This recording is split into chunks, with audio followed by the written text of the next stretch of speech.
All right, hey everybody, and welcome to Problem Solver Politics. And today, I guess today and last night, we're going to be talking about something today that happened over the night. So, Andrew Yang, as you know, CNN political analyst Andrew Yang now for the last few months, he was on CNN last night talking with a panel about kind of, I don't know, I don't say the future of the Democratic Party, but at one point they get to the idea of the working class and the Democratic Party and kind of why the Democrats might be struggling with working class votes. I'm going to run the clip really quickly. Probably seen it already. Went really viral on Twitter, and then I want to talk about it. So play about the first half of it.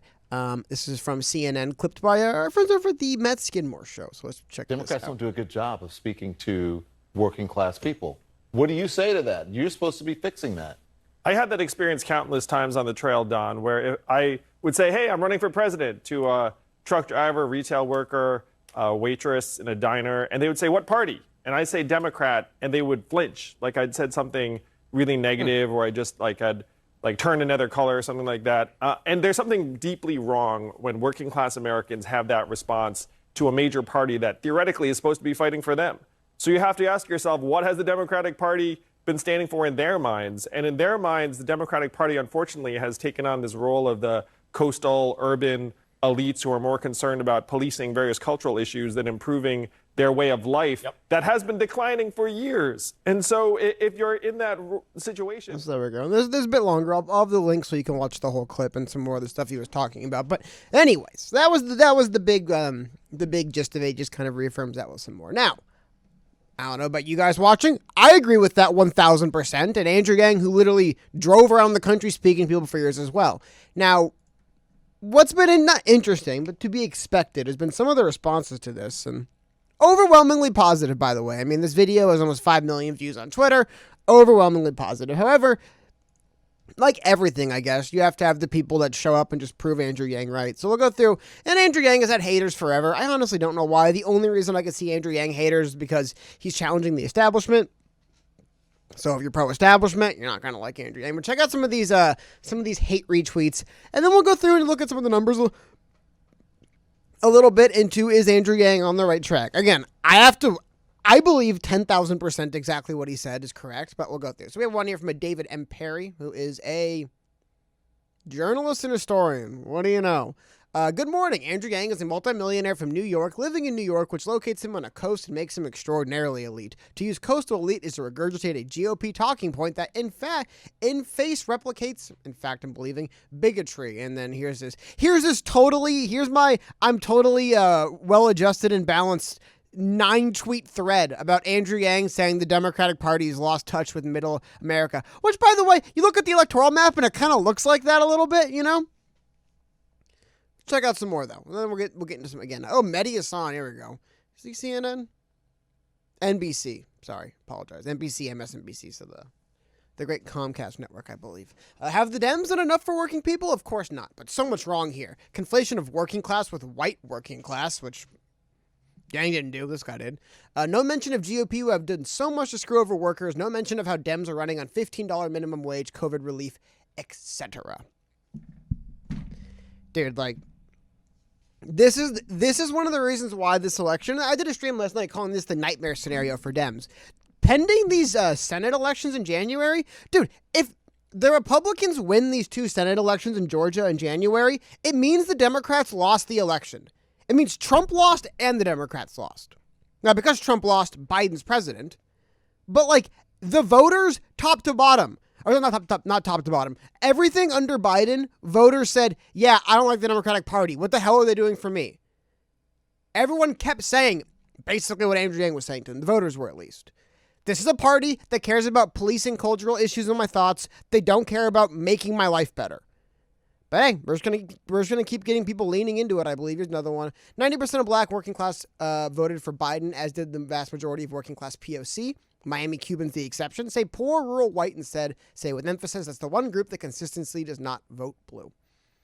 Which maybe you could say Andrew Yang was beating around the idea, but I would agree that no, the working class, and again, it might be because I'm from California, especially I'm from Los Angeles in California. I think the dominant racial group in Los Angeles is 39% or something like that. I mean, or in California, it's a very mixed state. I really have never seen the working class as a racial group. I haven't. But now, anyway, let's get into this. Let's get into some of the talk here. So the article was put out today. Oh, sorry. I have one more just hate tweet. Let's go. Andrew Yang is a clown and buffoon who is here using anti-Semitic and homophobic tropes because, and this is true, he is a bad man. Again, like, kind of leaning into Andrew Yang's point a bit. I don't know if you, I would say at least. What Andrew Yang's trying to say here, in my estimation, I'll have the full clip in the description. I just don't want CNN to come take the video down because how dare I boost some of their programming. What's interesting about this is a real problem Democrats have and they know they have. I talked about this last night. I mean, Nancy Pelosi was just telling a bunch of people in her caucus, look, you got to kind of tone the rhetoric down a little bit because we have these really big elections coming up in Georgia elections coming up. And like, you kind of can't like we got to rein it in. All the stuff we were talking about, we can't talk about anymore. Again, I showed this yesterday. We were doing a stream, but I'll pull it up again for you guys. This is from Politico last night. Dem leaders warn that liberal rhetoric could blow the Georgia races, which are very important, very important. Quote from Jim Clyburn, if we're going to run a Medicare for all to fund the police and socialized medicine, we're not going to win. Because, yeah, the Democratic Party knows this. They know that when they go to people and say, yeah, everything you're concerned about, the hell with it, really. We have these, like, kind of social, cultural issues that really matter in big, dense, highly diverse cities. But they probably don't matter for you and where you live and what you're going through. But whatever, like, that's our platform now. It didn't work. It's leading to losing House seats. It's leading to Nancy Pelosi on the verge of losing her speaker role. Not because the majority flips, but just because enough people are going to be in her caucus saying, why do we lose House seats when you told me we were going to win them? So we'll go to another article over here, New York Mag or The Intelligencer. It says, the 2020 election has brought progressives to the brink of catastrophe. This week, the American left clambered out of hell only to find itself condemned to political purgatory. I mentioned that due to the abundance of thinly populated, rural, overwhelming white states in the South and West, the Senate currently has a 6-point bias in favor of the Republican Party. Which is to say, given the existing major party coalitions, Democrats are unlikely to win the tipping point state in the Senate, i.e. the one need to secure a bare majority, unless the party is winning nationally by 6% or more. Of course, this is an illustrative abstraction. In real life, all 100 Senate seats aren't on the ballot in a single election cycle, and Democrats have longtime incumbent like Joe Manchin and Jon Tester who've managed to hold their own in increasingly Republican states. But urban-rural polarization is steadily intensifying in the United States. While ticket splitting, the practice of voting for one party at the presidential and another down ballot, is becoming less common, though it's possible the data from this election will reveal an uptake. Early returns, the data from this election is showing something weirder and an even worse rejection of the Democratic Party, which is that people are voting Joe Biden and then no one else. It's not that they're not voting Democrat down ballot. They're not voting down ballot. They were motivated to vote because Trump's bad, and that was it. And they literally had no care for anything else. And that's what I kind of wanted to highlight. I know this article gets a little bit into the weeds of it, but the bottom line is, the state of affairs, go back to the article, the state of affairs makes it exceedingly difficult for the Democratic Party to win control of the Senate while remaining faithful to the aspirations of its predominantly urban base. In the view of Democratic data scientist David Shore, 2020 was the party's best chance to win a Senate majority for the foreseeable future.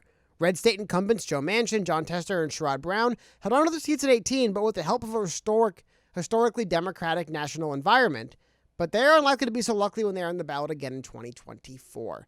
Which now we're getting to looking forward. But the reason I want to go into this seems a little bit adjacent to what Andrew Yang was talking about, is because this is a real problem the Democratic Party is really having right now.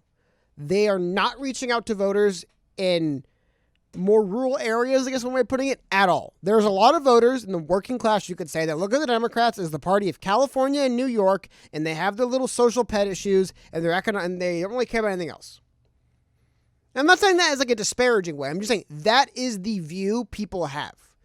They're like, we're having problems here with like employment and stuff, and I hear, hey, look, no one wants like injustices and stuff to happen, but we're having problems with employment and stuff out here. What are you doing about this? And quite frankly, they get told, just shut up. And that's a big, real problem the Democrats are going to have going forward. And again, getting back to this idea, a lot of people are using it to make more conspiratorial conclusions. But really, Biden won at the top.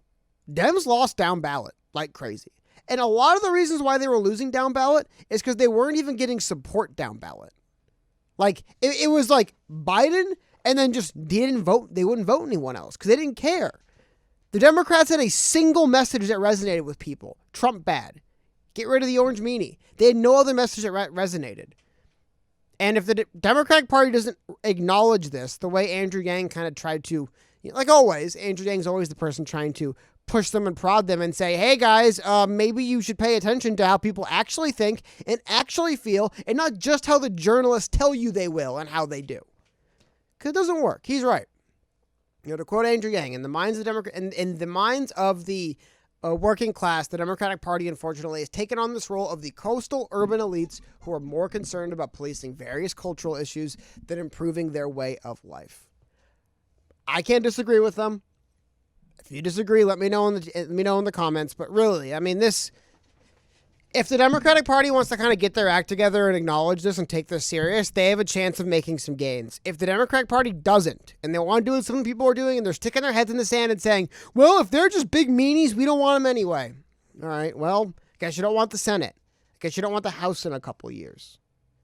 Because seriously, the Democrats had a single message that worked, and unlike a lot of other political messaging, for example, if you run on healthcare and you win, then you could do things on healthcare and build some goodwill. If you run on beating Trump and you win, there is no Trump. You can't do anything to build on that. He's just gone.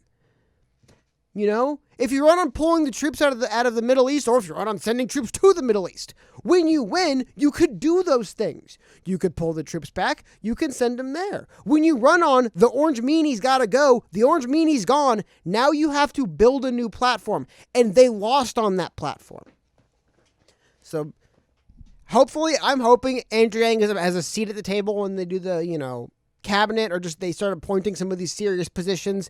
I really hope so, because they need the Democrats need a voice like Andrew Yang. However, because Andrew Yang speaks the truth, because he speaks truth to power, so to speak, because he would be in the room with these people saying, maybe we shouldn't talk about this stupid nonsense that no one really cares about except for people on Twitter, he's going to get kicked out of the room because they're going to say, well, we care about it. So it's tough. I'm glad to see Andrew Yang speaking his mind more. But again, let me know in the comments. Let me know below what you guys think. Do you guys think Andrew Yang was right? I mean, I really do. But hey, if you disagree, let me know. Do you think there is a future for the Democratic Party like this? I don't. I think this version of the Democratic Party, the one that existed the last 4 years, no future. They literally had a single success and is gone forever. Maybe Trump at 82 years old runs again, or whatever he'd be, or 80 or 79. I don't think it's going to happen. It's just over. Now you have to go to these working class voters who think you don't care about them, who have heard you say they're awful people, who have been denigrated by you, and get their support to flip the Senate. Okay. Yeah. You're going to go to these working class voters, these more urban voters. You're going to go to voters who didn't already vote for you. Say, I know we've said awful things about you, and we're not going to stop, but you have to support us now and see if it works. It's not going to work. So anyway, please remember to, big thing. Remember to leave a dislike if you disagree with anything I said in this video. Really helps. Other than that, I hope you guys all have a great weekend. And, just don't, whatever they say happens to the presidential election, it's going to get drug out for weeks no matter what. So don't get your hopes too far up. That's the only last thing I'll say. But other than that, have a great day, everyone, and take care.